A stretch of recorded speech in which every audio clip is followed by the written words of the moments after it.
Esprit de Tatonja, esprit de Yusu, esprit de Vakva, esprit de Panke, esprit de Ka. Moi, Kenki, 15e roi du royaume de Yé. Déjà plus d'une décennie que vous m'avez désigné afin que je perpétue votre passion. Je me force de conduire le peuple vers la lumière. Jusqu'ici, je n'ai pas failli à ma tâche. Mais quel est cet orage foudroyant qui s'annonce à l'horizon? Vous m'avez toujours appris à ouvrir les portes de notre royaume aux étrangers, de leur enseigner notre science, de les héberger et les nourrir inlassablement. Hélas, cette bonne foi se retourne contre nous et nos ennemis ne donnent plus cher de notre peau. Ils sont décidés à terminer avec notre espèce. Ils sèment la haine et la mésentente dans le cœur de nos fils et filles du royaume de Yé. C'est avec la main sur le cœur que j'implore votre intervention.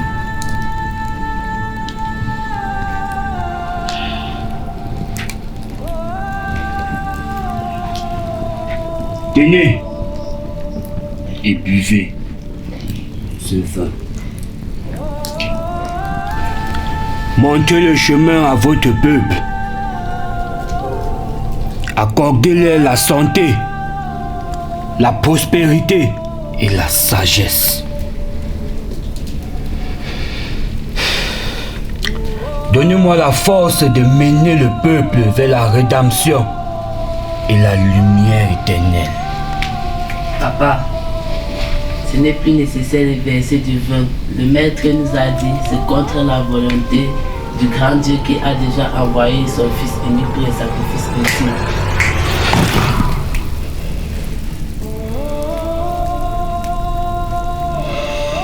Mon roi, pardonne mon imprudence, implore ma faveur aux ancêtres de ne pas lancer leur colère sur ma personne et celui de ma mère. La prochaine fois, j'apprendrai à retenir mes pulsions.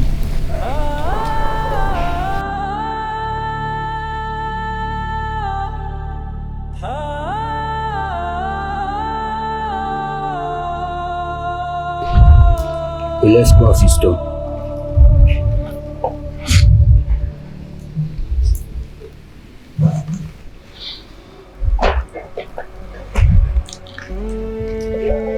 J'ai passé mon temps à m'occuper des problèmes du royaume, en oubliant mon devoir de père.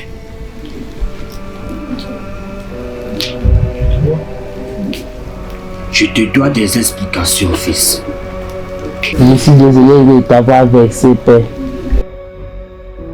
Ne t'en fais pas, mon fils. Tu t'es juste trouvé au mauvais endroit à une époque hostile. Je savais que ce moment arrivera un moment ou l'autre. Mais pas si vite.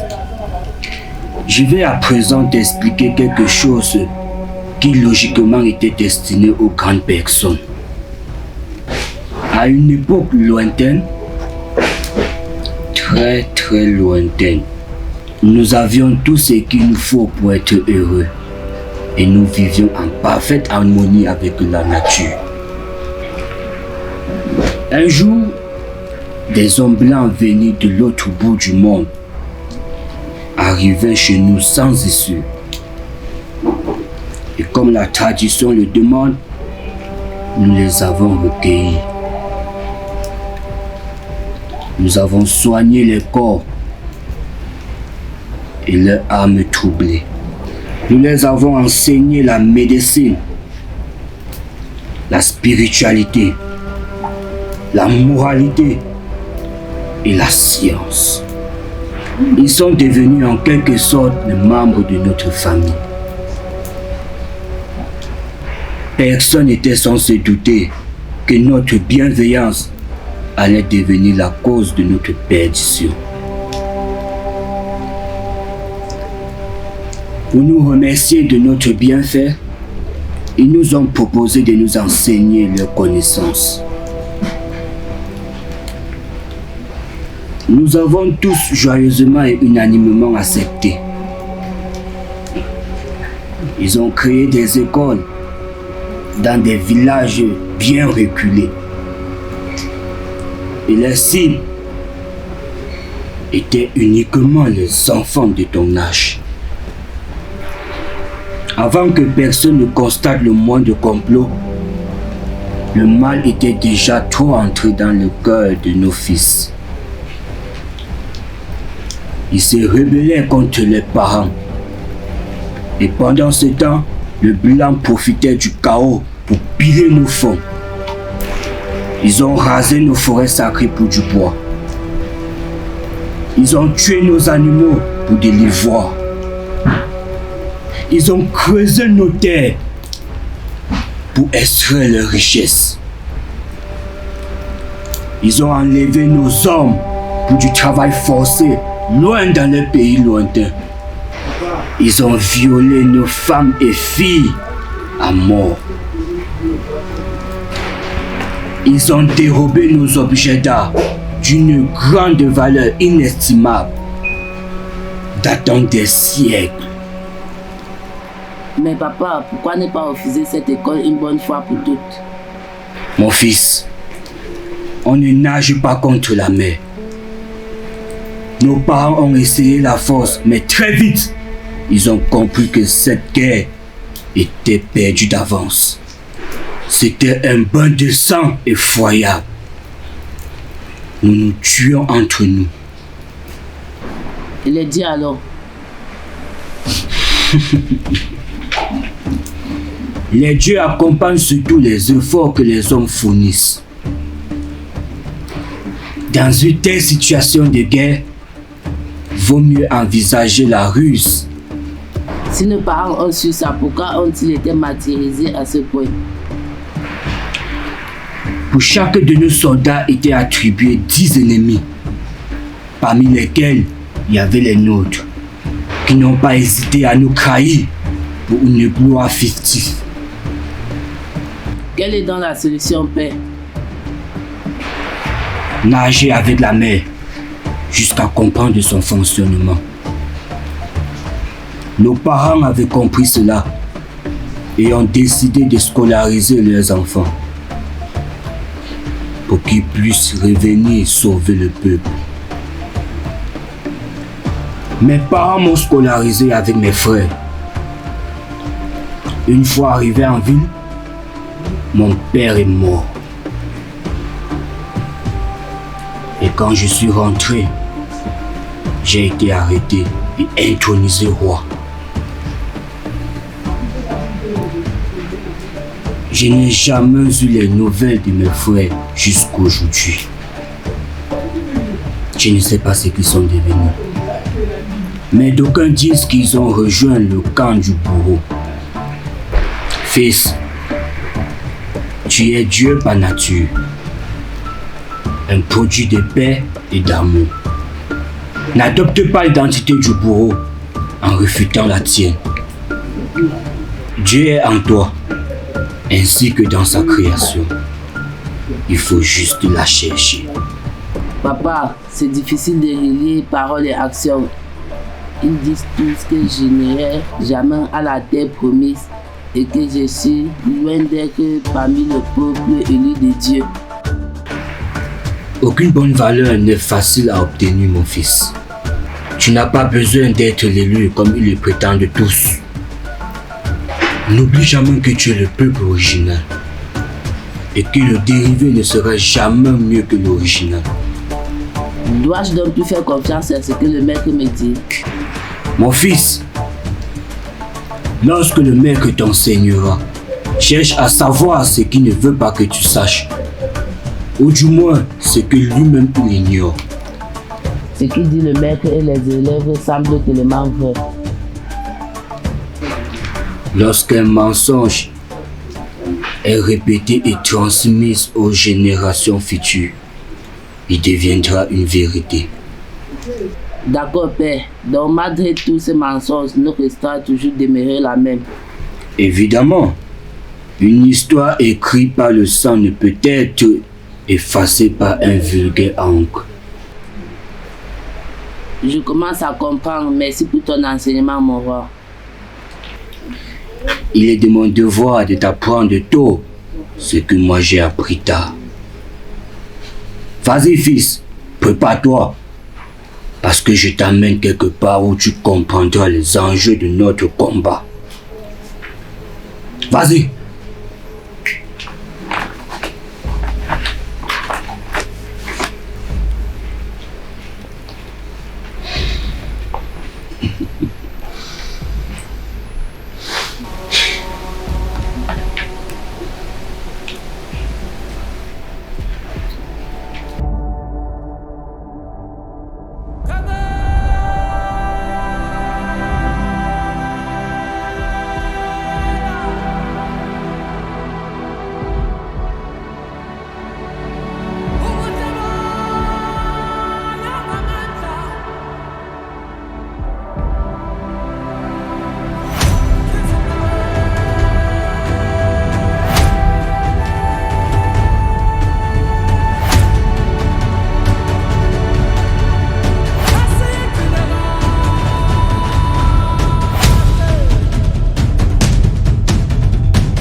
Bienvenue à Meju.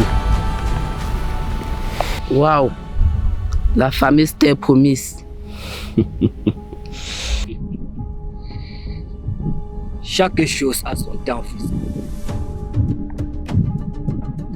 Ce pèlerinage marque la fin de ton adolescence. Ça, c'est l'endroit le plus calme du royaume. Les aïeux venaient ici pour méditer et communiquer avec Bello. C'est l'ensemble des esprits protecteurs qui abritent un tigre royal. Il a la capacité de traverser le temps. À ma connaissance, il a toujours été là.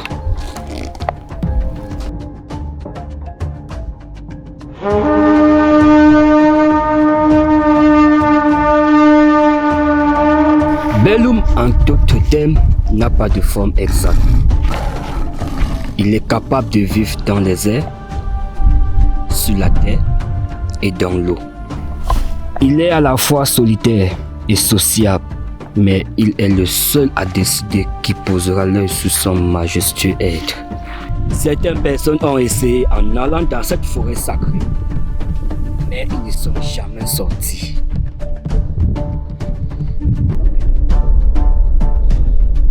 Si notre royaume a pu tenir à cet orage jusqu'ici, c'est grâce à Bello.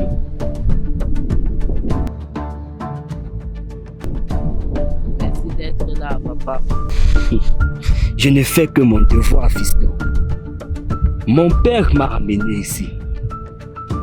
Toi, à ton tour, tu amèneras ton enfant demain. Je le ferai sans la moindre hésitation. Tu as ma parole, Père. Maintenant, commençons le rite.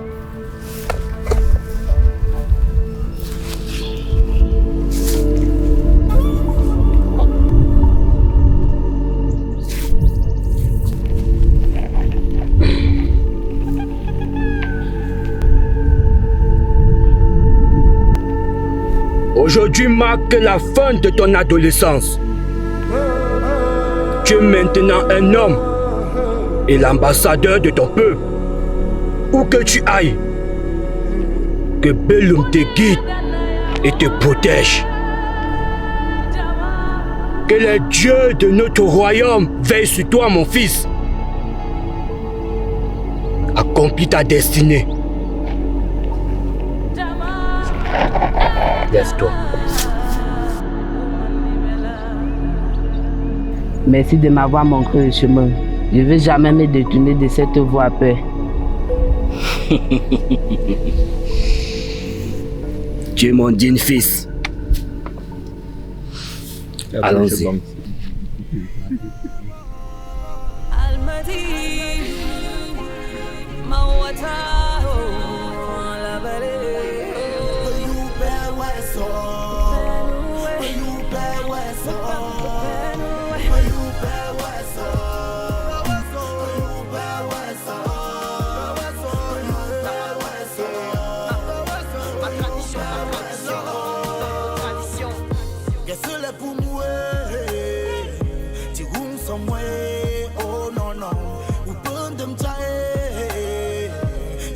nó bơi am bưng cà phê bó cơ gan am bưng yin quam bó cơ gan am bưng kẻ sang bó cơ gan am bưng từng gan bó cơ gan bó bé bưng